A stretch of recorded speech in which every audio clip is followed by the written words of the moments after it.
Alads ha, tandaan natin ang mga pagmumukha. Lahat ng i-endorso ng administrasyon na to, no vote ha. Zero vote. Wag natin panalunin. Kasi alam nyo bakit? Yes, magpa-party lang yan sila. Kita nyo yung mga mukha nila. Diba? Mga mayayaman, mga elitista. Diba? Mga buhay lang naman nila ang gumanda. Ang gaganda ng mansyon, no? Yumayaman ng yumayaman. Samantalang ang totoong problema ng bansa, samantalang ang mga mahihirap nating kababayan, ayun, gutom. Tapos sila, party. Sila, kapitoko, no? Sa kapangyarihan. Ang sarap ng mga buhay. Kaya matuto na tayo mga lords. Matuto na tayo. Binigyan natin ng pangalawang pagkakataon ang mga Marcos. Akala natin ma-experience natin yung sinasabi nilang golden era. Maganda ang pamamalakad ng mga Marcos. Hindi.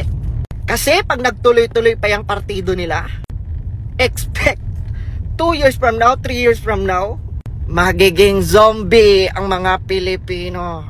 Gaganito oh. Kaya maging wais na tayo mga lord sa pagpili. Duterte lang sa kalam. Lahat ng i-endorso ni VP Inday Sara. Anyway, confident naman ako kay VP Inday Sara. Kasi nga, di ba? Lahat naman ng in-endorso ni VP Inday Sara. Pansin nyo yung 8 diretso, di ba walang nakapasok?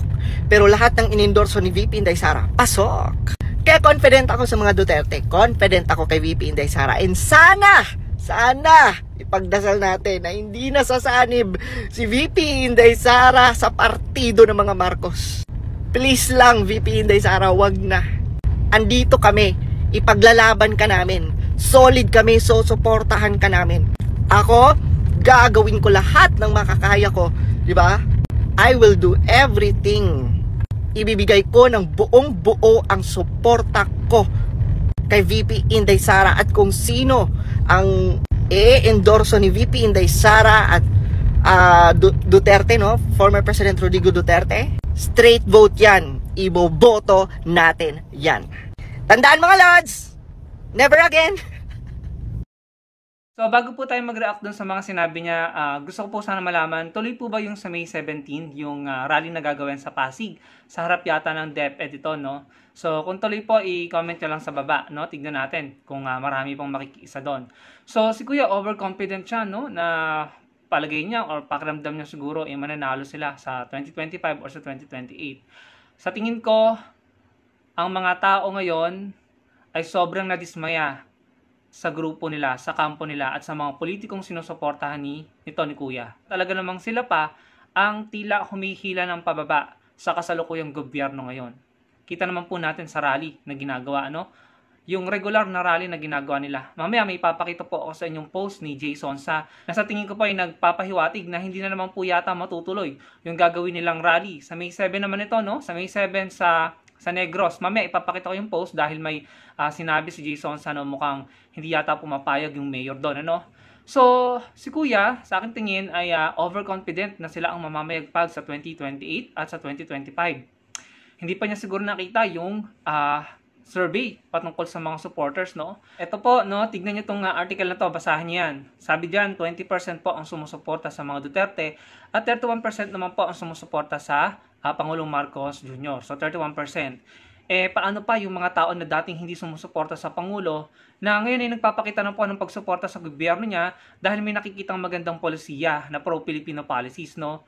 Paano pa yung mga taong neutral na nadismaya sa ginagawang pagrarally ng mga ito, na regular na ginagawang pagrarally at talagang hindi naman nakakatulong sa bansa. Paano pa kung yung mga yun ay sumama pa dun sa 31% at yung mga dating hindi sumuporta kay Pangulong Marcos ay sumama din, ano? Sa tingin ko, mas gusto ng maraming tao ang pamamalakad ng isang Marcos kaysa sa isang Duterte. Ewan ko kung ano yung basehan ni Kuya, no? Pero maliwanag naman yung sinasabi dito sa balitang ito. 31% po ang nagpapakita ng suporta kay Pangulong Marcos Jr. at 20% lamang sa mga Duterte. Plus yung nagkaroon ng recently na parang magkakaroon ng alyansa, no, ng mga partido, political parties. At sasama sa political party ni Pangulong Marcos, no? Nakikita natin na maraming nagiging kaalyansa ang Pangulong Marcos pagdating sa mga political parties. And recently, no, kung nabalitaan nyo, maraming umalis or tila iniwan or tumiwalag sa partido ni dating Pangulong Duterte. So, yun po yung realidad, no? So, hindi ko alam kung saan hinuhugot ni Kuya tong sa mga sinabi niya. But then, kalayaan po niyang sabihin kung ano yung gusto niyang sabihin, ano? Pero sa tingin ko, malayo po sa realidad si Kuya at malayo sa katotohanan. Na iba na po yung sitwasyon ngayon. Iba na yung public opinion at marami na pong nadismaya sa kampo nila at sa mga politikong sinusuportahan nila. Marami na pong nadismaya. Marami na ngayon ang nagpapahayag na ayaw na nila doon sa mga sinusuportahan nito ni Kuya. No? In particular, yung nga pong kampo ni dating Pangulong Duterte. At marami nagsasabi na mas suportado nila ang Pangulong Marcos Jr. ngayon. No? Pero at the end of the day, nasa sa inyo yan mga kababayan. Kung gusto nyo pang mamayagpag at makabalik ang mga pro-China politicians sa bansa natin. Gusto ko lang po sabihin sa inyo, kapag namayagpag na naman po ang mga pro-China politicians, baka po masira ang diskarte, ang polisiya ni Pangulong Marcos Jr. sa West Philippine Sea. Kaya nasa sa inyo po kung papayagan yung manalo ang mga pro-China politician sa ating dadating na halalan sa 2025 at 2028. No? Pero ako naman ay confident din na hindi mangyayari yung sinasabi ni Kuya. Ngayon naman, bigyan po natin ng reaction itong mga post ng mga ibang DDS. Ito po yung sinasabi ko sa inyo, yung post ni Jason Sa. Sabi niya dyan, binigyan ng permit, pinayagang makapag-setup, subalit kagabi ay pinabaklas ng mayor iyong stage setup. Ito po yung sa may isog rally sa Negros Oriental, sa Dumaguete City, I think, no? Ayun yung gaganapin sa May 7 kung di ako nagkakamali. So mukhang yung LGU sa lugar na yan ay hindi po papayag na mangyari yung rallying binabalak nila, yung may isog rally sa Negros, no? So mukhang magiging kagaya po ng kinahinatnan nung may isog rally sa Bulacan. Mukhang magiging ganun din po yung mangyayari sa Dumaguete.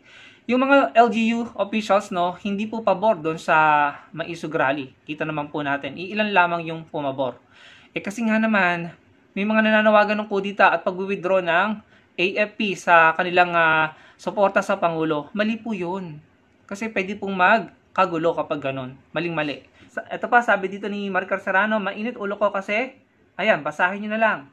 Pero ayan, ADIK, mainit ang ulo ko kasi, ADIK ang presidente, wag muna kayo magulo. Ayan. 'Di ba? So, para sa akin, napaka-rude. At sobrang namang lapastangan na yung ganyang pagsasalita. Naalala ko, nung nakarang administrasyon, may isang teacher na may sinabi din hindi maganda kay Pangulong Duterte. Anong ginawa ng otoridad? Dinampot. Kinulong yata, no? Inaresto at I think sinampahan ng kaso and then later on, pinalaya din, no? Pero ngayon, kahit ano-ano ng pambabastos ang ginagawa, no? Walang pinadadampot, walang pinahuhuli, no? Pero ito, I think, below the belt na yan. Unang-una, hindi nyo naman napatunayan. Sobra yung term na ginamit, para sa akin, arrogant at nakakabastos. Walang respeto. Pero sila-sila lang naman yung ganyan no? Sana magbago na sila dahil marami ng tao ang nadidismay sa kanila at hindi na nagugustuhan yung estilo nila.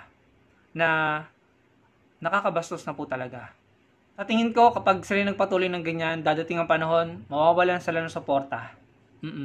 At sa tingin ko, mapapaya sila pagdating ng eleksyon na biglang lahat sila talo. Dahil yung mga tao ngayon, mas marami yung nagsasama-sama para sa ikabubuti ng Pilipinas. Pero ito sila, na walang ginawa kundi mag-rally, magreklamo na magreklamo. Samantalang nung panahon nila, sila yung nakaupo. Galit na galit sila sa mga nagrareklamo at nagrarally. Pero ngayon, sila yung gumagawa. 'Di ba? Kaya talaga yung hypocrisy at saka pagiging double standard ng mga ito ay very evident. So, nasa sa inyo. At the end of the day, mga kababayan, nasa sa inyo po ang desisyon sa 2025 at 2028 kung hahayaan nyo ng mga pro-China ang mayagpag at maging pinuno ng ating bansa. Ano pong masasabi niyo sa mga ibinahagi ko sa inyo? Ilagay niyo lang sa comment section below at huwag niyo kalimutang i-like ang ating video.